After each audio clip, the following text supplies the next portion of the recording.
So that makes this vital. And we've got Skippy bouncing on the road, and the teams have done a very good job, several of getting out the way. They've cleared the gate at Griffin's Bend on the run-up Mountain Straight. And this is just an occupational hazard of racing at Mountain. But it's certainly not a new scenario for anyone who's been spectating here through the years. The past few days, you know, every race, they've got to be mindful of it. So, get up, mate. You're right. Yeah. Just wants a good glimpse of these new GT3 cars. Come back to have a look at the Castrol Aston there. Well, yeah, and the 999, one of the new Mercedes, of course. And as close as the Roo was there, would have been able to check the new. Teams might be watching this going, well, why is this happening? Why are they coming into the circuit? State of quite significant drought in this part of the world. Bathurst is on very heavy and significant water restrictions.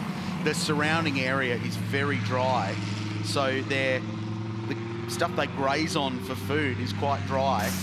The area around the circuit after some we can see. So that means they've come into the area, wildlife groups in the area, but sometimes, but it's a quintessentially Australian thing regardless, isn't it? Now, and I'll tell you now, the international drivers, I know they're losing some time, but they will be absolutely lapping this up. We have to say, no Roos have been harmed so far, which is obviously quite important. The drivers did a great job, as did race control, in getting the red flag out straight away. So just waiting for the wildlife to clear. Track conditions a bit greasy by the looks of it. Yeah. Struggling for traction. And yeah, just to confirm that compound on there. None have been hit by any racing cars, which is great. Lucky the timing worked with cars rolling out of pit lane on a slow outlap, just finding their feet.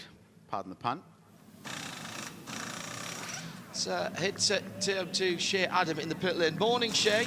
Good morning, John. I was just down in one of the garages all the way toward the pit exit. That tends to be a bit more German, so you can figure out which manufacturer that is for yourself. But there was a comment made once the Kangaroos were bouncing across the track. Hey, Kangaroos do exist. So the international team's really appreciating the fact that they get to see a little bit of wildlife. I'm heading down to Bentley now, John. I'm going to give you an update on those cars as soon as I get there, because last time we saw them, neither of them were running on track. One was having a full engine change, and one was trying to figure out what the problem was with their engine. You obviously have a voice, Shea, that interests Kangaroos, because as soon as you came on the PA, the Roo stopped and started listening to what you were saying there. So clearly interested in what's happening down at Bentley. Quite a remarkable thing. Shea Adam, the Kangaroo Whisperer. I don't think that one's bought a ticket. We need to just go and check his credentials for being in that spot there.